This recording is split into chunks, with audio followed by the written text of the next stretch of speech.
নবী করিম সাল্লাল্লাহু আলাইহি সাল্লাম যে বিষয়গুলোকে নিষেধ করেছেন বাহ্যিক দৃষ্টিকোণ থেকে সেটার কোনো লজিক্যাল কারণ, সেটার কোনো সায়েন্স হয়তো আমাদের দৃষ্টিতে পড়ছে না বা আমাদের বুঝে আসছে না, কিন্তু তিনি যেটা বলেন আমাদেরকে নির্দেশ করেন করার জন্য, সেটা করার মধ্যে, এবং যেটা নিষেধ করেন সেটা থেকে বিরত থাকার মধ্যে আমাদের কল্যাণ আল্লাহ তাআলা নিহিত রেখেছেন। তিনি আল্লাহ রাসূল, আল্লাহ তাআলা আমাদের সৃষ্টিকর্তা হিসেবে তিনি আমাদের কল্যাণ অকল্যাণের পথ বাতানোর জন্য রাসূলকে প্রেরণ করেছেন। অতএব তার প্রতি ঈমানের দাবি হলো তার দিক নির্দেশনাগুলোকে মেনে চলা।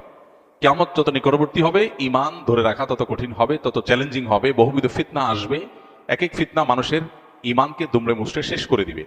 তো এইরকম একটা কঠিন সময় বিশেষ করে এখন আমরা পার করছি। সময় যত অতিবাহিত হবে, সামনে যাবে, তত আরো বেশি ফিতনা পৃথিবীতে পতিত হতে থাকবে। এরকম ফিতনা সংকুল সময়ে মানুষের জন্য ঈমান ধারণ করা কঠিন হবে। নবী সাল্লাল্লাহু আলাইহি ওয়াসাল্লাম সেটা 1450 বছর আগেই বলে গেছেন। অতএব এরকম সমাজের মধ্যে আমরা যারা বসবাস করছি তারা ফিতনা যেন আমাদের ঈমানকে নষ্ট করতে না পারে, সেজন্য কোরআন এবং হাদিস আমার বুঝে আসুক বা না আসুক আঁকড়ে ধরা, এবং পৃথিবীর বিভিন্ন রকমের ফিতনা, লজিক্যাল এবং সায়েন্সের উপর অতিরিক্ত লজিক্যাল ইস্যু এবং সায়েন্সের উপর অতিরিক্ত নির্ভরশীলতা, এটা মানুষকে অনেক সময় ইসলাম থেকে বিচ্যুত করার দিকে নিয়ে যেতে পারে। সেই জায়গাটাতে আমাদের ফোকাস এবং মনোযোগ দিতে হবে।